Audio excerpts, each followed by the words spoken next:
Pavargę, apšaudyti, nusėti mėlynėmis, bet patenkinti. Taip atrodė pirmojo Lietuvos aukštųjų mokyklų dažasvydžio turnyro dalyviai. Dažasvydžio turnyras pavadintas Šiaulių universiteto rektoriaus taurė 2012. Taigi, kaip dera, į kovos lauką turnyro dalyvius išlydėjo ir sėkmės palinkėjo pats universiteto rektorius Vidas Lauruška. Jau yra sena tradicija mūsų universitete organizuoti studentų dažasvydžio turnyrus. Sugalvojom padaryti Lietuvos aukštųjų mokyklų, universitetų, kolegijų dažasvydžio turnyrą. Na ir kadangi viskas vyko ekspromtu, tai nepavyko surinkti labai daug komandų, bet 8 komandos yra. Dar ką norėčiau pabrėžti, kad idėja buvo suvienyti mokyklas aukštąsias, kurios yra skirtingose studentiškose organizacijose, LSS ir LSAS. Tai turime organizacijų iš skirtingų organizacijų, tiek iš studentų sąjungos, tiek iš studentų atstovybių sąjungos. Dažasvydžio turnyro dalyvius priglaudė Šiaulių universiteto botanikos sodas. Viskas kaip tikrame mūšio lauke – apranga, atributika, amunicija ir svarbiausia – kovinė dvasia. Noriu pristatyti mūsų komandą, tai yra mūsų narys Karolis, kapitonas Benas, Simona ir Kestas. Aš pati Radvilė. Mes esame iš Klaipėdos universiteto, pagrindė visi esame iš gamtos ir matematikos mokslo fakulteto, tik turim vieną draugę iš rekreacijos ir turizmo, tai yra iš sveikatos fakulteto. Susibūrėm šiek tiek sunkokai, bet vis dėlto atradom vieną komandą. Norėjom, kad kuo daugiau atvažiuotų, net galvojom paimti 2 komandas, bet dėja surinkom tik vieną iš norinčių, nes kelelis iki Šiaulių tolimas nuo Klaipėdos, tai taip ir gausi, atvažiavom 5. Pirmą kartą žaidžiu iš tikrųjų. Ar patiko? Patiko, aišku.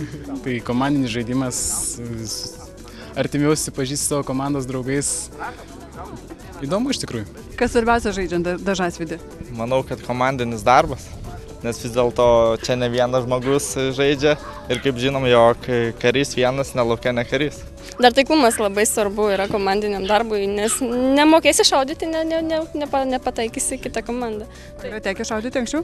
Ne, pirmą kartą žaidžiu. Ar labai vyriškas žaidimas, ar panelėm taip pat galima laisvai lakstyti po dažasvydžio aikštelę? Manau, kad galima. Nereikalauja šitas žaidimas daug jėgos ir tiesiog reikia mokėti gerai nusitaikyti ir greitai bėgti. Ko tikitės? Pergalės, žinoma. Dėl to ir atvažiavom. Štai čia Mindaugas, Alinas, Virginija, Jūratė ir Mantas ir aš Lina.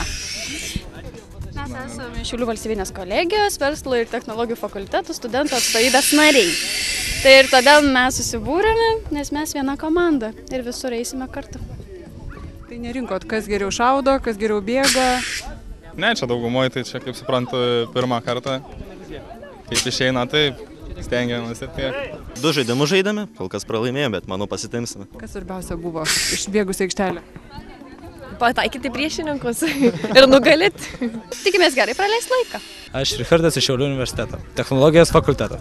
Aš esu Marius iš sveikatos priežiūros fakulteto, studentas atstovybės pirmininkas. Svarbus smagumas šiame žaidime. Draugiškumas? Jo. Draugystė? Gali būti draugiškas, kai taikai kitą. Geras klausimas. Tai čia tik žaidimas iš tikrųjų. Vis tiek pirmiausia, svarbiausia taikyti gerai, ar pasislėpti, pabėgti nuo priešininko? Nežinau, kaip mano draugas naudoja kokią taktiką, aš naudoju taktiką bėgti ir šaudyti visus. Kuo pirmesnis, to gudresnis iš tikrųjų. Tai vienoda taktika. Kuo arčiau pribėgti. Vienoда taktika. Я Алексей из Украины, город Киев. Виталий из Украины, город Киев. Играете в такой международной команде, потому что литовцы и вы оба из Украины. Можно сговориться в площадке, все хорошо с коммуникацией? Да, конечно, все понимают. Некоторые понимают русский, некоторые понимают английский. Общаемся, немножко литовский знаем, поэтому поддерживаем друг друга. Можем что-то сказать, передать, помогаем. Здорово, что мы можем во время игры это как стать командой, международной командой, и при этом мы можем выиграть, можем проиграть. Это здорово. Mes esam Šusk studentų klubas, Rasa, Eglė, Evaldas, Darius ir Almantas. Pačiam klube yra apie 20 žmonių. Tai iš 20 žmonių savanoriai, kurie aktyviausiai žaisti norėjo tokį stiprų sportą, tai ir pasirinkom ir išėjom žaisti, taip? Taip. O kapitoną lengvai išsirinkot? Taip, čia buvo lyderis, jis jau pražaidęs, viską, tai mes, ten buvo net kalbų. Pražaidęs tai kelintas žaidimas čia jau? Apie 6, man atrodo, jau žaidžiu kartą. Mes iš tikrųjų tikrai negalvojam, kad mes nugalėsim, bet tikimės. Tikimės laimėti. Kaip sekėsi iki šiol? 3 žaidimus sužaidėt? Iki šiol labai gerai, 2 pergalės iš 2 žaidimų, tai džiaugiamės ir tikimės, kad taip ir toliau žaisim. Turnyro nugalėtojai paskelbti po 15 kovų. Nugalėtoja tapo Šiaulių universiteto studentų atstovybės komanda. Po atkaklios kovos įveikusi kolegas iš studentų klubo. Kitais metais organizatoriai tikisi sulaukti dar didesnio komandų būrio. O rudenį žada į Dažasvydžio turnyrą sukviesti moksleivius. Šį pavasarį pirmą kartą organizuotas Šiaulių miesto abiturientų Dažasvydžio turnyras sulaukė didžiulio mokinių dėmesio. Dalyvavo visos, reiškia, Šiaulių miesto 8 gimnazijos ir 1 vidurinė mokykla. Nes mes kvietėm tik abiturientus. Apsiribojom abiturientais. Ir kitais metais vėlgi kviesim, aš manau, ar Šiaulių regiono gimnazijas.